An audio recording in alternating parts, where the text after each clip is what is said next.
Hello guys, how y'all doing on this Sunday evening? This is the Club of the Man 1993.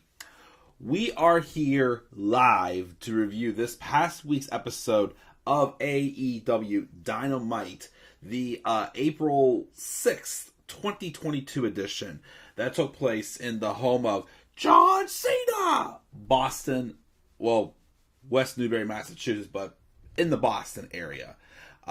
Of course. This is a late review, but we're going to talk about this briefly, really, how things went down. I'm not going to lie, guys. I am a little tired. I really, the past few weeks, I've enjoyed the content I've produced. I'm not going to lie, though, I am a little bit burned out. So, if I don't, this isn't really one of my best reviews. I'm just a little burned out.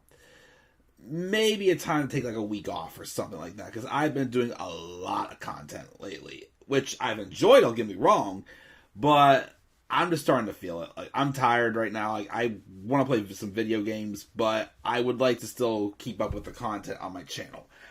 This and two turn alerts that I want to do, which I may do tonight. I may just wait to do them, tomorrow or Tuesday, because I am suspecting a heel turn to happen on Raw, possibly, but we'll have to wait and see. But yeah, I'm a little bit exhausted, so, and I'm also just getting over a cold also. So in case if this is like a very like half-assed review, I'm sorry. This week's past episode of Dynamite, it was decent to solid. I mean, I'll say it was solid because of the main event. This is definitely a one-match show for sure. I enjoyed the debut of Samoa Joe. I liked the opening match we got with Christian Cage and Adam Cole. There was a few little things I was a little like iffy about on this show. Not the strongest episode of Dynamite recently I've seen, but it was still, like I said, it had that main event to me that really saved the show from being more of like a C or C. Like, I was gonna give this show a C plus.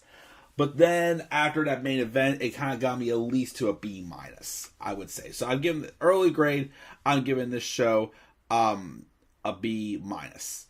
But of course, we did have a debut. This is also somewhat of a fallout, a little bit, from Ring of Honor's Supercard took place this past week.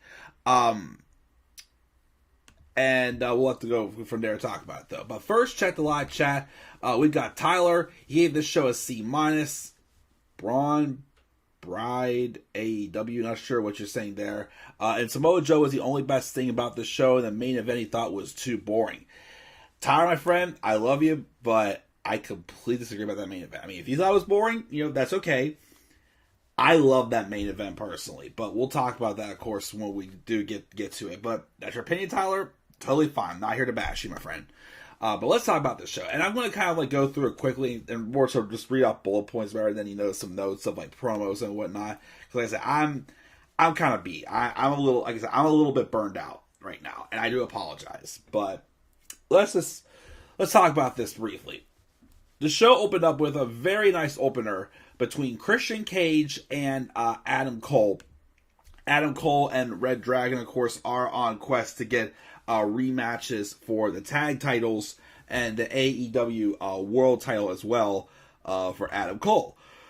And him and Christian Cage put on a pretty strong match. Adam Cole does get the victory. Afterwards, though, Jurassic Express come out to take out Red Dragon, while Hangman came out and talks some smack on Adam Cole and grants his wish for another match for the AEW World title, which is going to take place this coming Friday, April 15th, in a Texas death match. Not gonna lie, they really have been stacking Rampage and leaving it mostly for like certain stars. Also, like some of the stuff we're getting, like the Rise. A lot of these we're getting within the past few weeks have gotten like some momentum behind guys like Wheeler Yuta, who has really impressed in his matches recently he has had, as he seems to be in a storyline where he's trying to get in the Combat Club or wherever they're calling the stable with John Moxley, Bryan Danielson, and William Regal. Southern Combat Club. That he's been getting some interest. They've been like focusing on Keith Lee over on Rampage. I'm not going to review Rampage though, but I'm not going to deny it definitely has had my attention a little bit more lately. So I do like what they're building with there. But yeah, that match, that world title match, is going to take place in a Texas Death Match this coming Friday. This Wednesday, I believe they're doing a rematch or a one-on-one tag team match between Jurassic Express and Red Dragon for the tag titles. I think we may at least see Red Dragon win the tag titles. I still don't know. I'm not 100% convinced that Adam Cole is going to win the AEW World title. I wouldn't mind if he did. But I also wouldn't be upset if he didn't. So I think we're going to at least see new tag champs. I'm not 100% certain about seeing a new AEW World Champion. But that Texas Death Match thing will be pretty good this coming Friday. And then, of course, we had an Owen Hart Foundation men's tournament qualifying match. Max Caster taking on Samoa Joe. Yep, that's right. Samoa Joe is officially All Elite.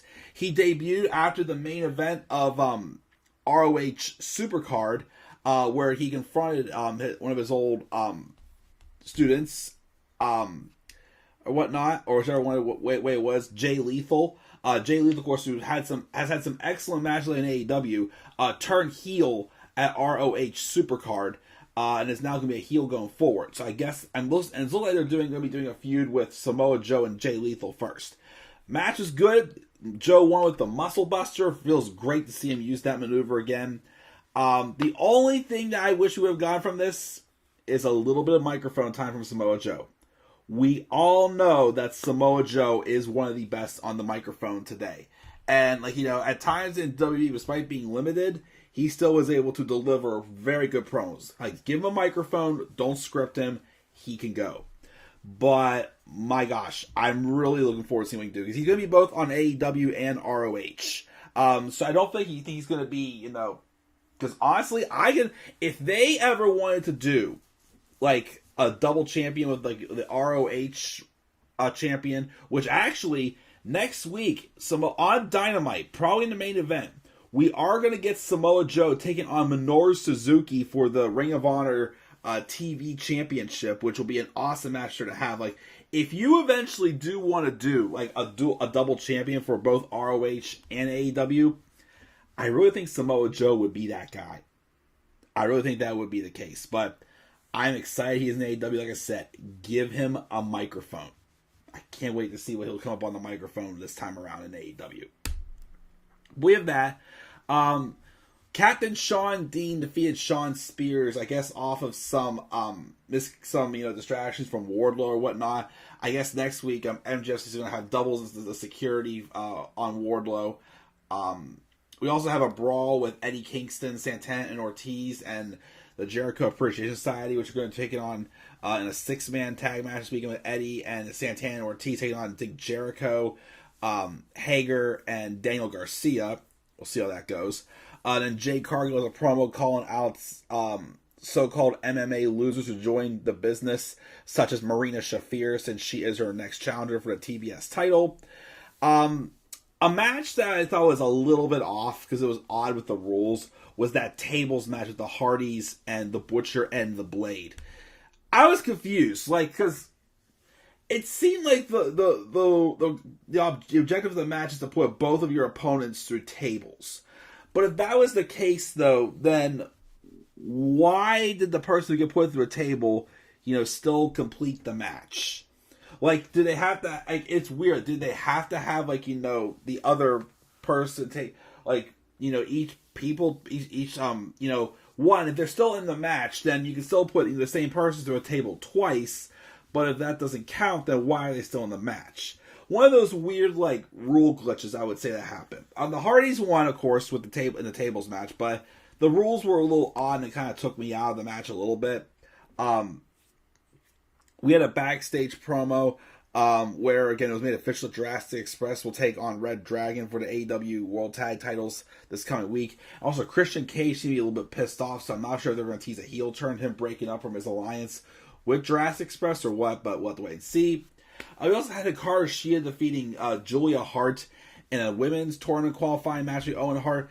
Another match that kind of was just like a little like meh. More so because Julia Hart's still a little bit green or whatnot. Afterwards, we did see a Serena Deeb come out, and I guess they're teasing that final match between Serena Deeb and Hikaru Shida. Have been feuding for quite a while, but Shida was away for a bit, so took a break for an hour to come back to it. So we'll see how that goes.